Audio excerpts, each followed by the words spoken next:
All right, everyone, welcome to the Max and Vernon Project. Super excited today. We have two awesome professionals here with us. And by the way, a big round of applause for them to coming on, because anytime you have a disagreement or a debate or a discussion, it's not always the most enjoyable to try and hash it out online, but also least enjoyable even in person sometimes because it's tough. You got to talk about it. And social media, unfortunately, doesn't allow for so many characters that long form does. And these two have been awesome in communication. So I give you my biggest bit of respect and big thank you and applause for that. Just on a personal note, regardless of anyone listening to this, the opinions that you might have on the conversations about to take place, just recognize that these two had a pair of brass balls to show up here, and I respect the hell out of that. Thank you, guys. And Vernon, by the way, introduce him. I didn't even say who it was. Yeah, we for those listening, watching, hopefully we can get this up on video as well. We got Keir Wenham-Flatt, the rugby guy, as those may know, and Joel Seedman, Dr. Joel Seedman with a D, as he wanted to make sure that I made sure I slid that in there.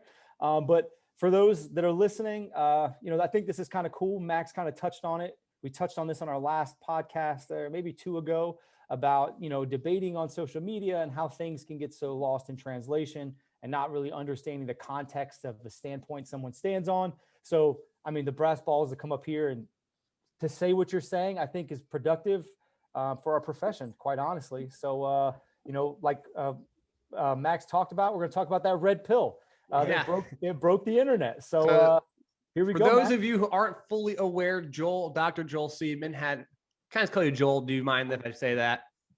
Yeah, totally.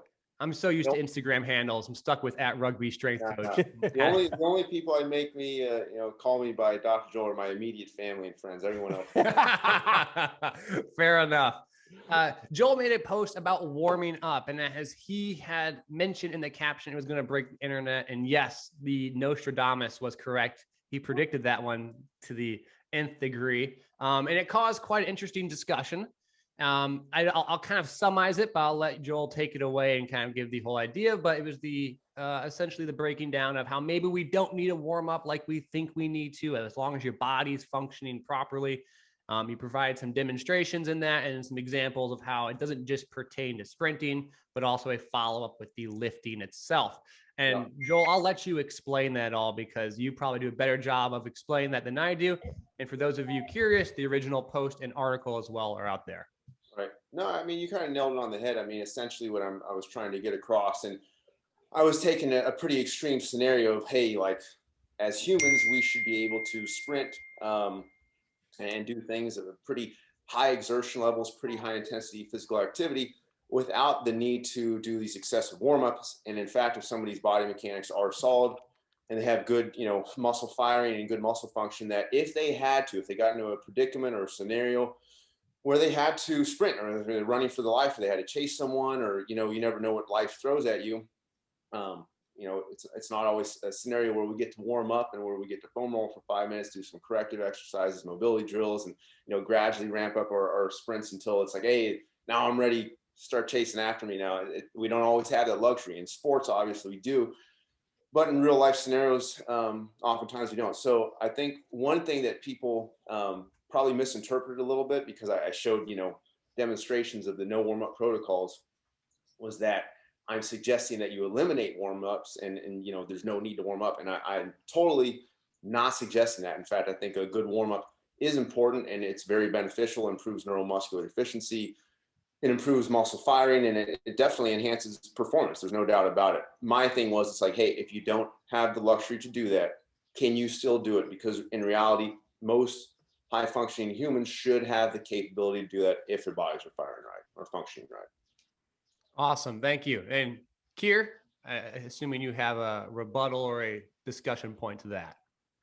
Yeah, I mean, I don't doubt that you did the experiment for an entire month, and I don't doubt that you got through it healthy. But I think it's when you're dealing with limited number of individuals, small data sets, stuff like that, you're not going to see the trends. So if you look at most of the meta-analyses that are out there, most figures are going to put somewhere between like 0.25 and about 0.75 hamstring tears per 1,000 hours of athlete exposure. So if you take those numbers and you say, okay, 3 to 5 sprints a day, call it 20 minutes, probably shorter based on what I read in your article, 20 minutes a day, basically you would not expect a hamstring injury based on that math. So let's say 10 hours of exposure over 1 month, you would expect 0.02 hamstring tears. Right. And if you take you and the 3 colleagues that you mentioned, you do what you did every single day for a year, it gets to 486 hours of exposure. Based on the math and the research that is available, you still wouldn't expect a hamstring tear. So I don't doubt that it's possible to do that. Right. The question is when you get to a large enough data set, you are going to see hamstring tears. Oh, yeah. And then it's a question of, well, what do you need to do to mitigate the risk against it? And the kind of, well, I did it, and I got through it unscathed, is the kind of like, my grandmother smokes 2 packs a day and she's 90 argument of like strength and conditioning. There's, the Wolf of Wall Street used to do 5 grams of cocaine a night. Yeah. His book is not a health book. Right. So well, I think your points, I think those are all awesome points. And keep in mind, that's one of the reasons why I discussed this, is to show like, look, we don't need to be afraid as humans to do these type of movements in technically, non-warm states. It's like showing, hey, it's totally possible. And it's not like I'm a rare anomaly. I'm suggesting that actually, as you said, it's like we should expect, most people should be able to do this. It shouldn't have been like, oh man, you do this experiment, you're going to pull something. Because one of the reasons I wanted to do this article too, I was just looking back several months ago at some of the things I did on, I wrote a lot for T Nation and for bodybuilding.com up until a few years ago, and my schedule just got kind of crazy, so I couldn't do that. But I would remember when I posted this little tidbit, like a few paragraph section in an article about this, about, humans should be able to sprint without injuries, and we shouldn't expect injuries to happen. So many strength coaches, so many trainers, and so many lifters were like, oh, no way, if I sprinted cold right now, I guarantee you I'd pull a hamstring. It's like, why? Like, that didn't make sense to me. Like you said, it should be like the chance for pulling a hamstring should be so small that even if you took a normal person and had them go through this, it's like, yeah, the chances of it occurring, the possibility of it occurring should be almost infinitesimal. But for some reason in people's minds, it's not. And it's like, why is that? And oftentimes I think it gets back to your nervous system telling your mind like, hey, I can't do this because I am going to injure myself, maybe because muscle function is off. So I think, again, it just gets back to the point, if muscle function is sound, and I think you probably would agree, it's like, yeah, you can do it. A lot of athletes should be able to do it. It's not something I would recommend to do on a consistent basis, because it probably would not be optimal. It's not optimal, but we should be able to do. I think what your points you just made, it's basically verifying that additionally. I think it's like you can talk about what should be. For example, we should be able to eliminate teen pregnancy if we just tell them to say. Unfortunately, we don't operate in theory. We operate in reality. Right. And if you're not going to find any system in reality that never has any risk or anything that blows up. So if you think about race cars, mechanical systems like race cars, airplanes, far more consistent than any biological system, and they still blow up. And you still see in race car driving, warm the tires up, do the diagnostics, build the speed up. When you take off on a plane, they test the flaps, they test the engines, they do all this kind of stuff. You take a biological system like a human being and say, well, in theory, we should be fine. Right. Well, that's great, but stress, sleep, illness, just little variations day to day are going to increase the risk and make it a fact. It doesn't matter what in theory is. Our job, both of us, our job is to operate in reality. Oh, yeah. And the risk is, you say, okay, the risk is however small. Small risks still have big consequences. And it's basically free money. You can take a certain number of steps to mitigate that. So for example, you say, oh, in theory, we should be able to drive around without wearing seatbelts because the risk of getting into a fatal car crash is just so tiny. Yes, it is tiny, but you can just take a little intervention and reduce the risk of harming people. Yeah. Yeah, again, I'm not arguing with that at all. I think those are great points, and I think this is why I was, when everyone was like, oh, why are you suggesting like you don't warm up, or this is stupid that you're telling people to do. I'm not doing that. I'm simply, all I was trying to was highlight in this article, literally all I was trying to highlight was the importance of good body mechanics for athletes and for humans. That's literally all it came down to. I wasn't trying to suggest that, hey, everybody go do this test. In fact, I had people reach out to me and like, oh man, Dr. Seedman, this is awesome. I'm going to go do the sprint test right now. I'm like, whoa, don't do that. Like, please go read the article. And like, I'm not saying you should do it. I'm just, and then I had a few people write back like, oh yeah, no, I read it. I see what you're saying. I'm not going to do it, but it makes sense what you were trying to say. So I was just trying to use a, kind of an extreme scenario and a highly suboptimal condition to show what's possible.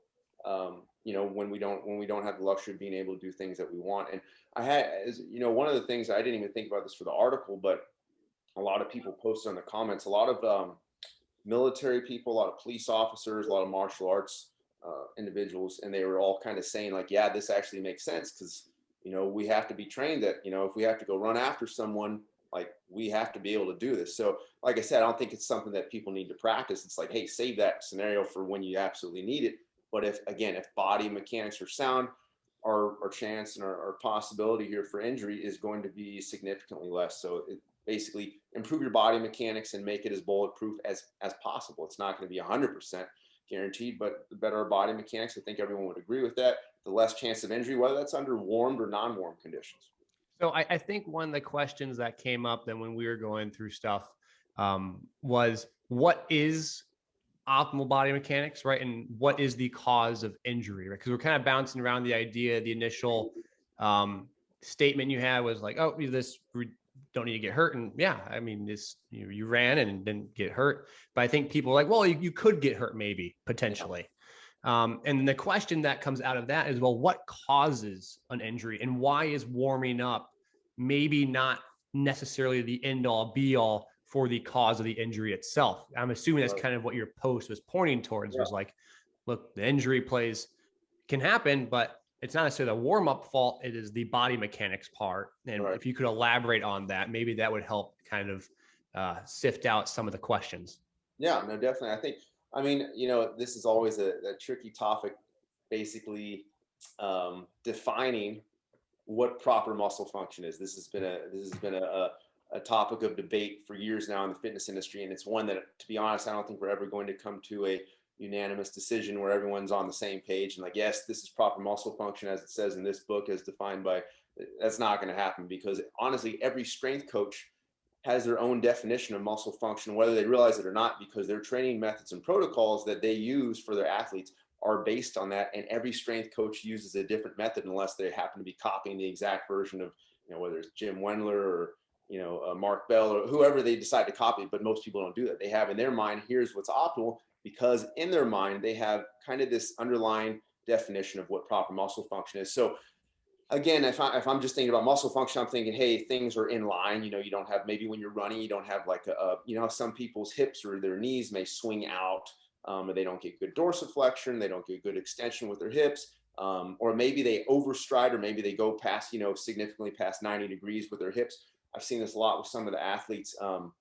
I've seen this with the ones that tend to spend more time stretching their hamstrings are usually the ones that get the most hamstring pulls and injuries. And I believe, and I don't think we can prove this right now, at least that, but I've seen that those athletes are more susceptible to hamstring pulls because they end up taking too big of strides and overstretching their hamstrings when they're running. And so one of the things I've noticed over the years, when we kind of eliminate those stretching protocols in their hamstrings and teach them how to fire their hamstrings, strengthen their hamstrings, strengthen their posterior chain, eliminate the stretching, then it's like, okay, we improve their muscle function, so to speak, and they don't get those hamstring pulls anymore. So it's a tricky topic, but I think you can say, hey, alignment is a big one. How the muscle's firing is a big one. Is there I like to call it neuromuscular hiccups? You meant to perform a certain movement and your mind wanted to, but your nervous system didn't carry it out properly. Like a lot of these non-contact injuries we see, sometimes these guys, no contact, all of a sudden they have like a valgus collapse their knee, they blow an ACL out, like, whoa, how did that happen? That was a fluke. That was a neuromuscular hiccup, a pretty bad one at that. And they lost control of their muscles in time. They lost control of, their firing. They didn't have proper motor control, and that led to an injury. And again, we can discuss it, but I think large things like valgus collapse, extreme external rotation, extreme, trap and shoulder elevation, protraction when we're running. I think those are kind of the more simple and general things I would say a lot of professionals would agree on. As far as getting more subtle, that's probably more personal. Awesome. And Keir, would you want to kind of dive into that with the same concept of, is the warm-up necessary? And if so, or if not, what other factors involved in the injury process? You touched upon it a little bit earlier, but if you could elaborate in detail on that. I mean, all injuries are fundamentally a question of health. So when the demands placed in the tissue exceed the capacity of the tissue to resist those demands, you're going to get a failure of that tissue and you're going to get an injury. So the biggest way to manipulate that is the input, i.e. the demands that you're placing on that tissue. So muscle function, joint sequencing, motor control, it tells you the cost of doing business. But if you give someone a sufficiently big load, you're going to break it. So you can have perfect landing mechanics. If I drop you off a building from 2 stories, you're going to break. So the biggest factor you see in hamstring injuries is higher top speed, which is why men are 160% more likely to get hamstring tear than women, even though they may be mechanically very, very similar. That's why kids don't tear hamstrings in the playground as well, because they don't have that raw output. You also see the higher the percentage of your maximum speed that you operate at, the more likely it is you're going to be placing sufficient demand on that tissue for that tissue to fail. So I think it's 80% of hamstring tears occur during sprinting, long header biceps movements. So if we go back to the sprint experiment, I think, Joel, you reported in the article, you said top speed, I think it's 18, 19 miles an hour. Okay, so if we convert that to meters per second, it's about 8.5 meters per second. So I took the video. Can I share my screen? Yeah, go ahead. Okay. Let me see if I can get this up. Says you need to let me, Max. I do not have any idea how to. Give me a second. Hang on, people. And Keir, if you don't mind, if you can hold your mic up a hair. Yeah. When you're talking, it kind of coming in and out. Okay. Can you hear me now? I can mute you. Sorry. Well, I'll just talk you through it, right? Just talk through it. I don't know how, unless it's you share and I can admit it, it doesn't give me the power to let you share directly unless you ask to share. So it's in the file that I emailed to you. Okay. Well, I'll just hold my phone up to the screen, Keir. Okay. So basically, download the video. If you look at the video, so your facility is about 50 yards. So let's say you're going to be hitting the highest speed that you're going to hit kind of midway through, because the rest of the time you're going to be holding that speed, you're going to be decelerating. So if you download the video, it's 59.2, include decimal frames per second. So what I've done is, and I'll share this with you. You want the picture, Keir? There's 2 sheets to it. So there's a kilogram, and then there's a top speed motion capture. If you email that to me, Vernon, I could put it on too. If you email that, Vernon, yeah. To me? So I already emailed that to you. So, oh, you did? Oh, yeah. Basically, if you take that top speed, i.e., upright as fast as you're moving, kind of like midway by the camera, you've hit 3 yards in 0.4 seconds, which is 24 frames. Works out to about 6.5 meters per second. So that's 75% of your self-reported top speed, which is, it's not sprinting. It's not a sprint experiment.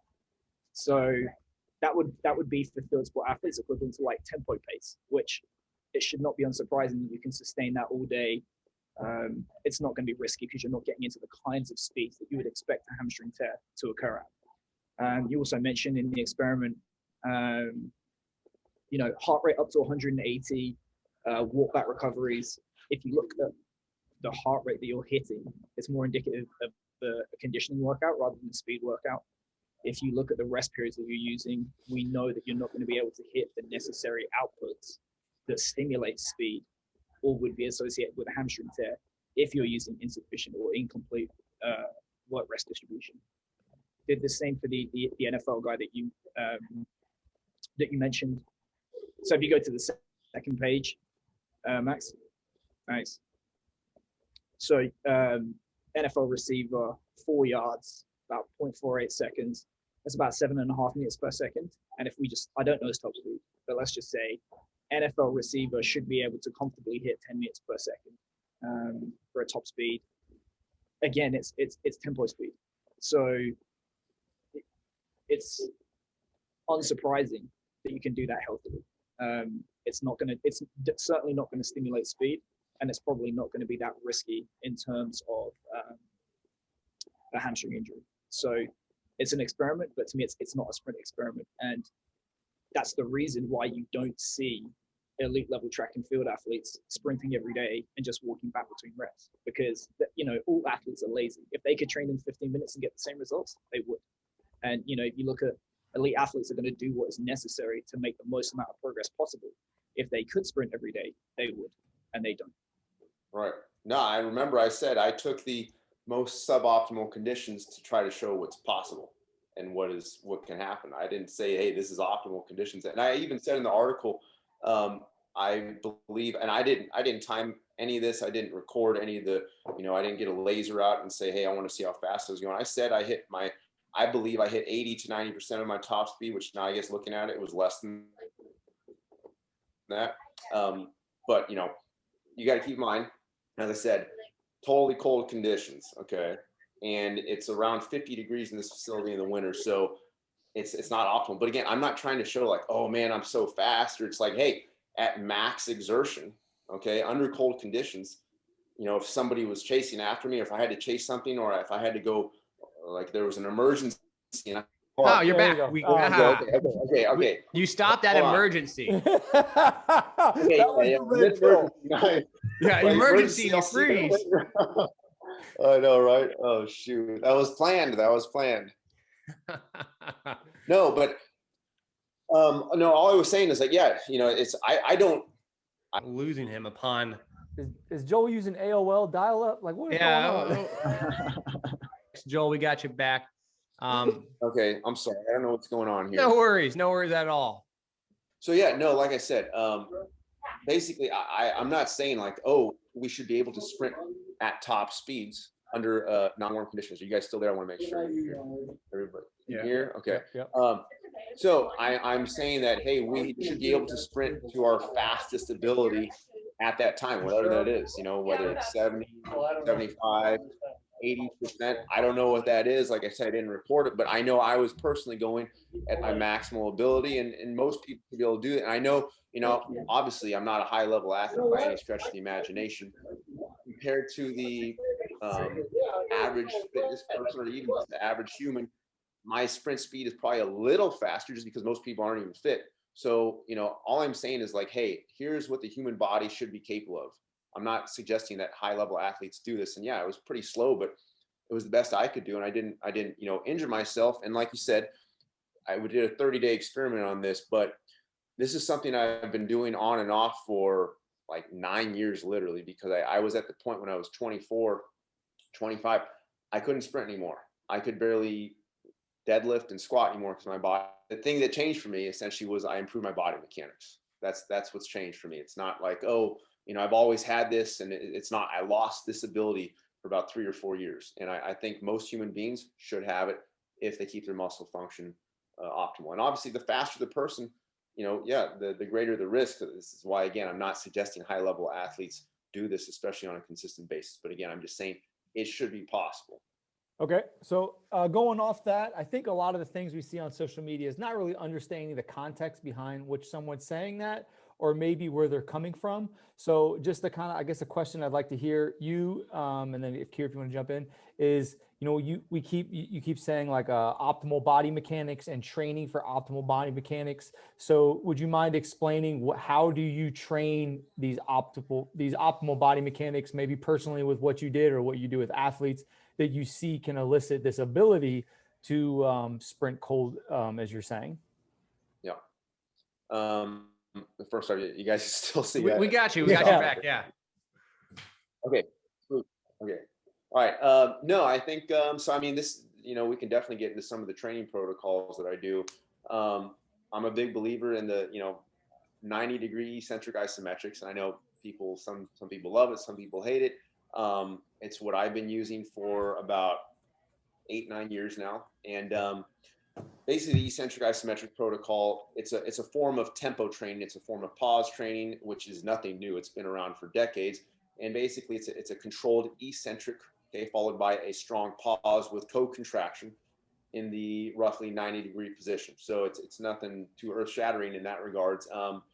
I'm not a believer in using excessive range of motion, or what I would consider excessive range of motion, or exaggerated range of motion, or even large range of motion. I'm a believer in, hey, let's try to simulate optimal or functional body mechanics that we are likely to see on the playing field, in positions that we want to see more frequently, and in positions that we want to occur as much as possible on the playing field. A lot of those occur at around 90 degrees. We don't see too many movements where we exceed these 90-degree positions, or at least significantly exceed those and have these extreme range of motions. But even if we do, I believe that if our muscles are healthy and we're producing good muscle function and good firing patterns, that even if we get into these suboptimal conditions and biomechanically disadvantageous positions and extreme range of motion, that our muscles will be able to absorb the force at that point in time, if everything's firing correctly. So, the 90-degree eccentric isometric protocol, I've seen it be very beneficial,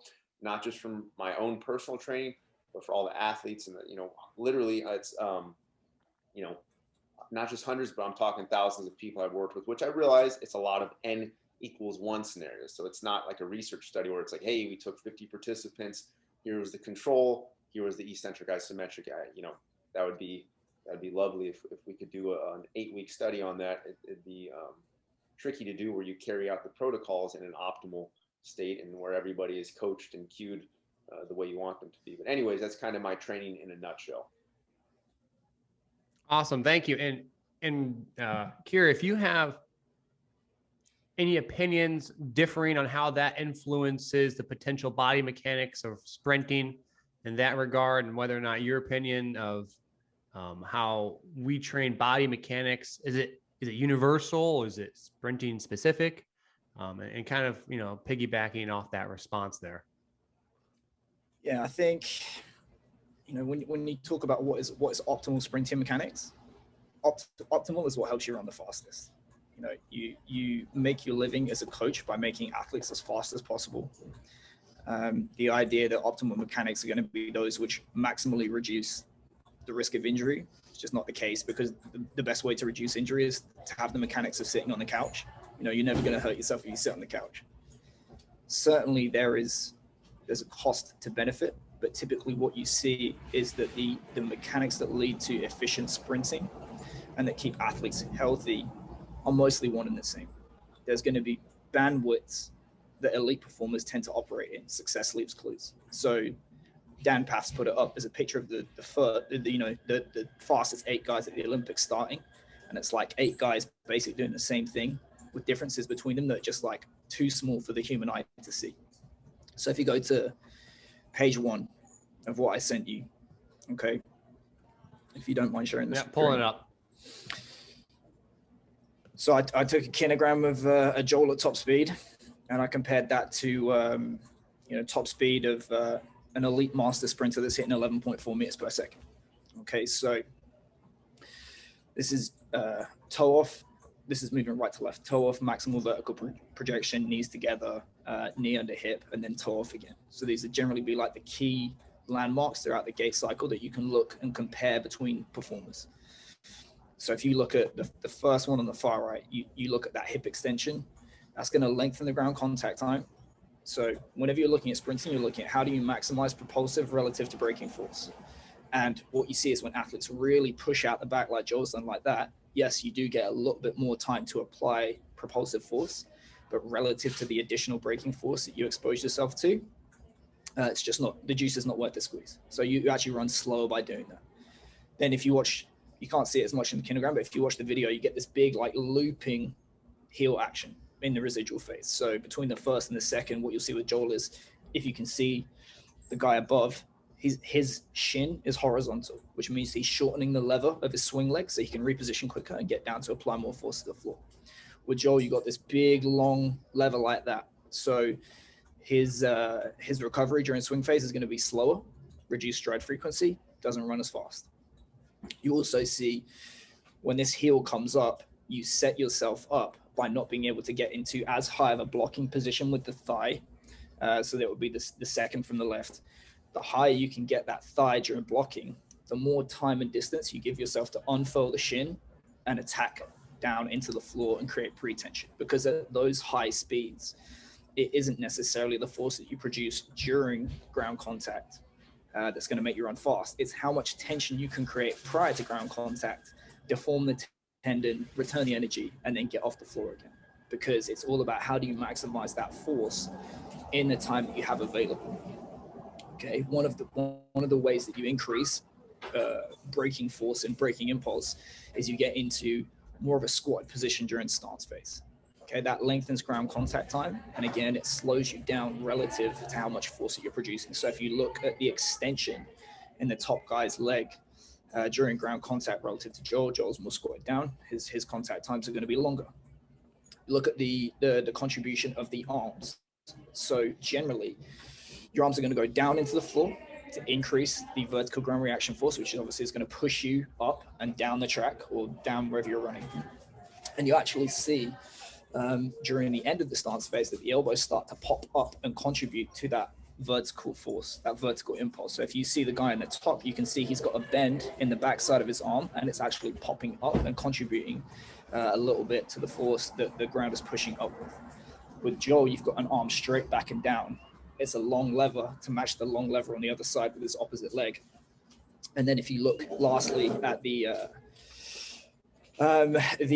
blocking on the front leg, again, in the leftmost post, he's setting himself up to have a poor ground contact in the next step. And this is like the vicious cycle of sprinting is errors in one stride will set you up for errors in the next stride.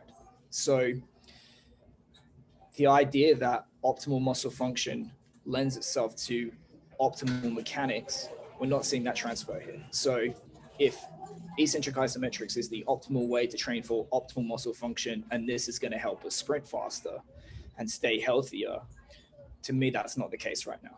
Okay, because you can respectfully, this is not a personal attack, but objectively, you can send this to any top level sprint coach and they'll point out what I just pointed out and more as to what are suboptimal mechanics. Heel striking, for example, if you look at the video, by step 2, heel striking and bolt upright. This is not optimal for sprinting. It's validated in the research, and it actually is associated with a higher risk of injury and less optimal function. So if you are healthy doing this, I would say it's more as a result of running slowly and not understanding what sprinting is, as opposed to optimal mechanics. Respectfully. Now, keep in mind, I never said my sprint form was incredible. I mean, I'm not a trained sprint athlete. I mean, I basically I just sprint to the best of my ability, and the article is not meant to be about sprint form. In fact, if I got sprint training or had a track coach give me guidance on that, I'm sure it'd be better. But that was not the point of the article. If anything, it should highlight that So hang on with us. We're dealing with people in different places. So Joel, we lost you at reason. Sorry about that. Okay, are we back? We got you back. Okay, cool. No, it's just I think you're looking at like my sprinting mechanics is like, oh, well, this like negates everything. It doesn't. I'm talking about all of my athletes that I train. I'm talking about the hundreds and literally thousands of people that I've helped to reduce injury, which is why I get pro athletes coming back to me. It's because, hey, guess what? They just experienced a season where they didn't have injuries. They feel better after a few sessions because we do the eccentric isometric protocol. They can tell a difference right away. Athletes, to try to like brainwash them into thinking, hey, this protocol is going to be optimal when they've never done it before. They're going to have to experience it for themselves, and they're going to have to see the difference. And the only reason why I keep getting athletes coming back to me and have clients coming back for years on end after they had injuries they couldn't deal with is because the training protocols. So you could talk. I mean, this is again, you're kind of this argument of like, oh well, Joel didn't do it right. Well, it's like I'm using me as like one example of hundreds of scenarios that I've seen, and just trying to show that, hey, optimal body mechanics are important, as we would agree on, and here's what I believe that the training should look like, what I do with my athletes based on, it's just how I like to train my athletes, because it's what I've seen has been optimal and ideal and produced the least amount of Okay, what was the last thing you heard? You said injuries, but you're talking about basically how you're body function is not a representation essentially of the training protocol as opposed to the athlete's body function who come back to you? Yeah, no, I don't think my sprinting form is, but I think a lot of things I do in life have improved immensely over the years because I wasn't able to sprint before. So, we're taking a scenario. It's like, oh, I don't have optimal sprinting form. Well, we don't know what it looked like before. I don't have videos of it before, but I wasn't able to do it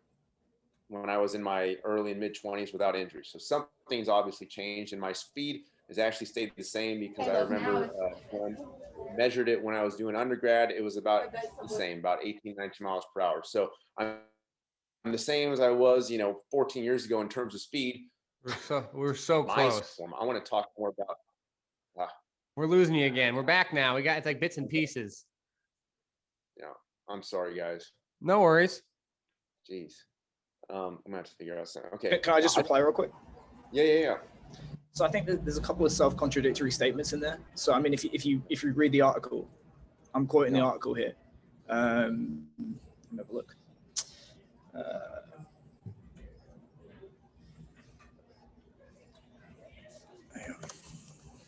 I've had track coaches tell me quite recently, actually, that I have incredible running mechanics.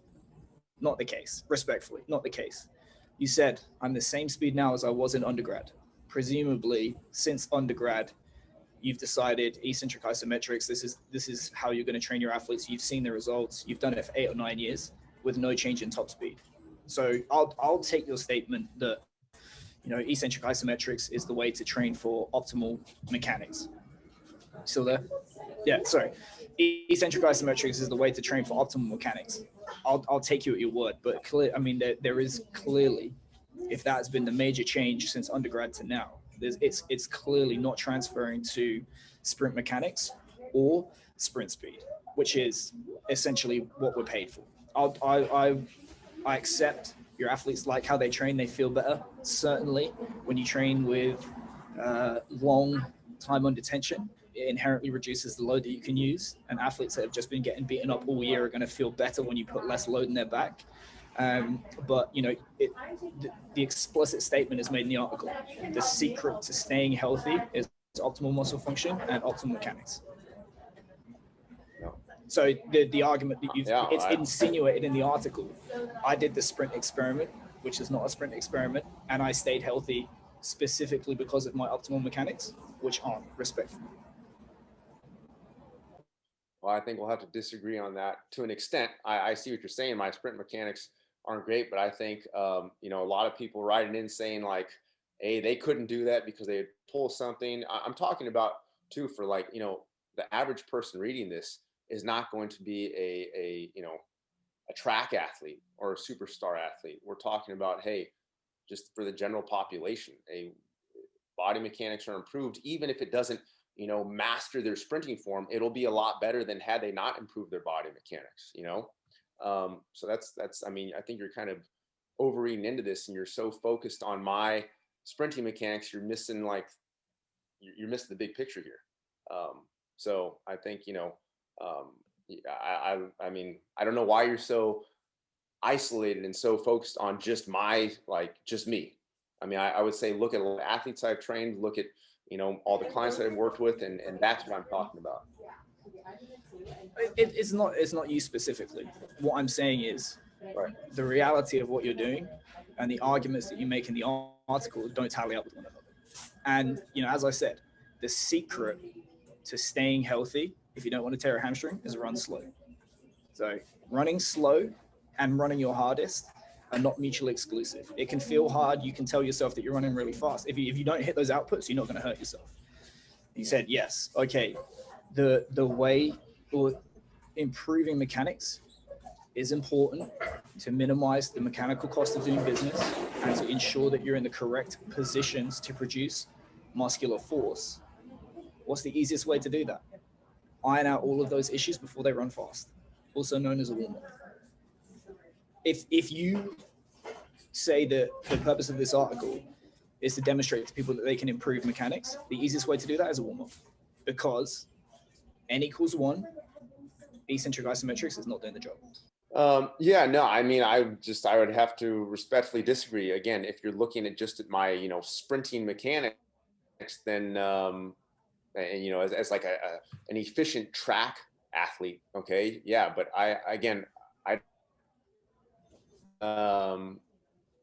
that I'm doing that is like, hey man, you're gonna blow something out the way you're sprinting. It's like, okay, I'm just doing the best I can, given that I'm not a track athlete, and given just that, I try and stay healthy.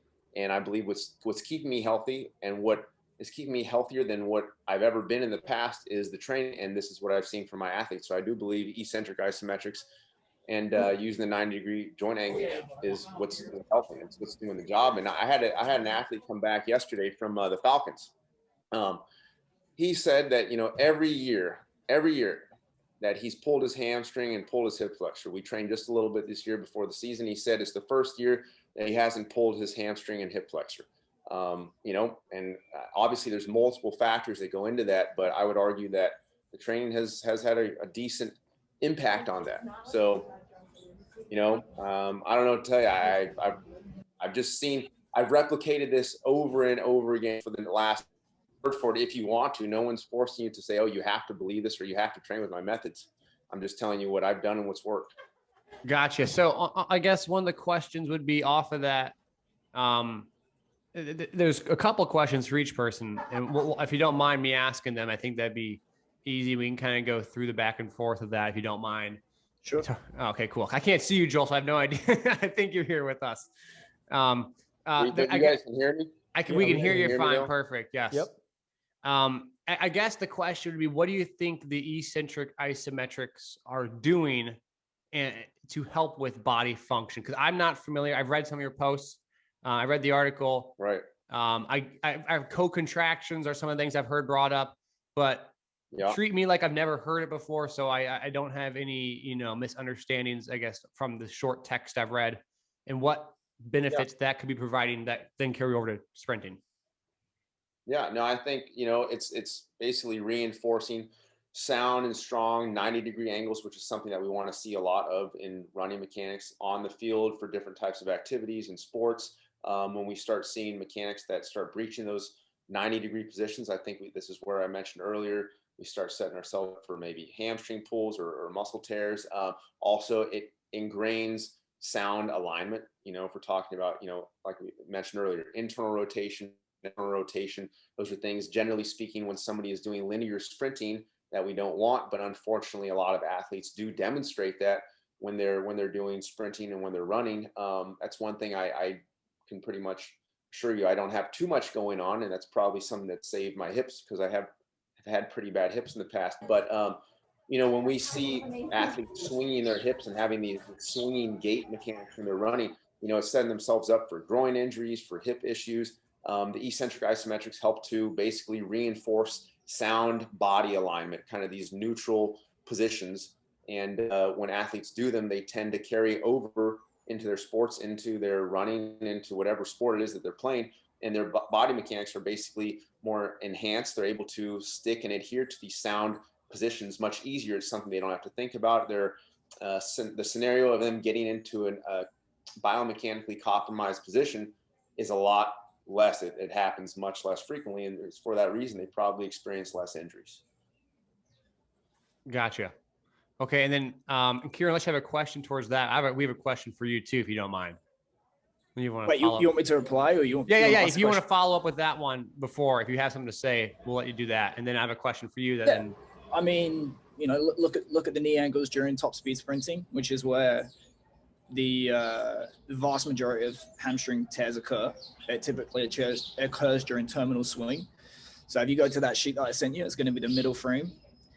It's like 5 degrees of knee flexion. So it's not a 90-degree angle. And, if we're going to cite research, we know from the research that you're probably going to have about a 15-degree carryover from isometrics. Range of motion or joint angles is one of the criteria for specificity, as is contact time and movement velocity. So you got a guy there that's operating 11.4 meters per second. Some of the fastest exercises you're going to see in a gym period would be something like, power snatch. You're going to be lucky to hit a peak velocity of 3 meters per second. The contact time available during top speed sprinting and elite sprinters is 80 milliseconds, or 80 to 100 milliseconds. And we know from force plate research that the distinguishing characteristic between elite and sub-elite, if we use the two-spring model, is half of that. So it's 40 to 50 milliseconds is the time that you have available to impart the majority of the force that is going to make you run fast. And it's during that window, you know, just prior to ground contact plus that. So we say, okay, less than 1/10 of a second to produce force that is going to keep you healthy and resisting the deformation of the hamstring and the hamstring tendon. It just doesn't pass the smell test if we look at the entire body of research and specificity and say, oh, this is going to transfer to top speed sprinting. It's not. All right. And I'll give Joel, if you want to have a response to that. If not, that's totally fine. I can't see your face, so we don't. I don't know if you're interested in responding to that or not. I'm assuming maybe. And if so, go ahead. And if not, we have a question for Keir then to follow that up. Yeah. I just, guys, keep in mind one thing. I apologize for the connection here. I do have clients on the hour. I had an 11 to 12 gap here. We can go about maybe another 7 minutes. And I can't get too far behind here. But yeah, no, I mean, I don't know what to tell you. I mean, I can tell you I've done a lot of research on this. I mean, it's beyond the scope of what we can talk about in a little podcast, but I've seen it work. So it's you know, until you've tried it. I've tried traditional training. I've tried traditional ass to grass squats. I've tried all the, you know, kind of methods that we currently see in the fitness industry. And I've adopted my methods to something a little bit different out of necessity because I found that it worked better. And this is what I've been using with my athletes. And I found that there are superior results. So, you know, until you've tried my methods, it's a little tough to say, oh, well, it doesn't sound right. It's like, well, maybe, you know, I would recommend maybe trying it and seeing. And if you don't like it, you know, nobody's pointing a gun to your head saying you have to do this, or, you know, I'm not forcing anyone to do it. I just simply basically provide the information that I've used, provide the research that I've done, explain why it's worked and why I believe it works. And this is why thousands of people are doing it. And you know, I hate tooting my own horn because it's not something I like to do, but Men's Health reached out to me a few months ago. They wanted to do a story on my training. They literally wanted to kind of contact me and say, hey, Joel, we want to actually do an article on you and your training methods, because we're seeing not only your athletes that you work with do it, we're seeing thousands of people around the world use these methods now, the methods you've been advocating with great success. We at Men's Health had recently started using them. And guess what? We're finding benefits. For Men's Health to reach out to me and want to do a story on this, okay, when they only do stories on celebrities or athletes, unless it's just a basic, you know, bicep, tricep article. But for them to do a story on this is because they vetted the process. They went through thousands of basically people who are doing this, probably tens to hundreds of thousands of people doing this, getting results, having less injuries, producing, you know, more functional strength and hypertrophy, and you know, not having the problems with their joints and inflammation they once had. And again, they did that because it works. So I don't really know what else to say unless you try it. Okay, so Keir, thank you for that response, Joel. Keir, so you're saying that the eccentric isometric protocol might not be the best in your opinion. What would be your ideal training ideology, or in an ideal situation that you would think would express these notions of better mechanics or optimizing mechanics or whatnot? What would be your ideal, all things considered, no different than Joel said, for that? And not like a long, you know, what's your whole 9-month training cycle, but something like, okay, I don't agree with the eccentric isometrics. What areas does it not cover that you would cover as, and why? I guess that'd be the question. That's fair, Vernon. In what endeavor, in any field? For sprint. No, I'm saying as a rhetorical question. You know, okay. in what endeavor, in any field, anywhere, do you get better at a thing by practicing that thing less and doing something that looks nothing like that thing? It doesn't happen. Okay, the way that you master optimal sprinting mechanics is by practicing sprinting again and again and again in a purposeful manner. And then intelligent coaches will place environmental constraints or manipulate the nature of the task or provide feedback to adjust how athletes sprint to get into more optimal states. what people would call like attractor worlds, attractor states, fluctuator states. The idea that you're going to dramatically enhance motor skill in a given task by doing something that looks nothing like that task, if it works, it's indicative of a low level of training. And again, respectfully, men's health is not a bastion of scientific research. Numbers of people doesn't strengthen an argument. There are, 10,000 people in Washington, D.C. a few weeks ago that think that Hillary Clinton eats babies. This is strength in numbers. If you look at the elite level in field sports as well, they get there by practicing the actions again and again and again and understanding motor learning. Gotcha. Well, I would argue I'm not saying you shouldn't. I think the best way to get better at sprinting is sprinting, but I'm saying along the way, the training that I would also incorporate would be, the eccentric isometrics. Gotcha. So I know you're short on time here, Joel. So I just want to take a minute to wrap this up. And first off, say thank you again to both of you. I know we've guys really appreciate you guys taking time out of your day. I know internet connection wasn't the most enjoyable, but we powered through it. No worries, Joel. Next time, if we do have a next time, we'll make sure we have, all the fun internet stuff figured out ahead of time. So I appreciate it. And no worries at all. It happens. I totally get it. Again, big thank you to both of you. And if people in the future want to come on here and talk to anyone, debate, discuss, we're happy to host and moderate this because we learn a lot from it. Vern and I are selfish. It's something we get to hear both sides. Really awesome to hear Keir and Joel kind of dive into the weeds of what they looked at and what they thought. And it's very interesting to actually hear both opinions. And I learned quite a bit. So thank you to both of you for that. I appreciate it. Yeah. Pleasure. Thank you guys. Definitely Thanks, appreciate it. And as always, thank you for listening to the Max and Vernon Project. As always, we call it a project because it's hard to call this a podcast. I don't know what we do here, but we stand in front of microphones and sometimes let other people talk and sometimes we talk. So appreciate you guys listening. We hope to have this up as soon as we can.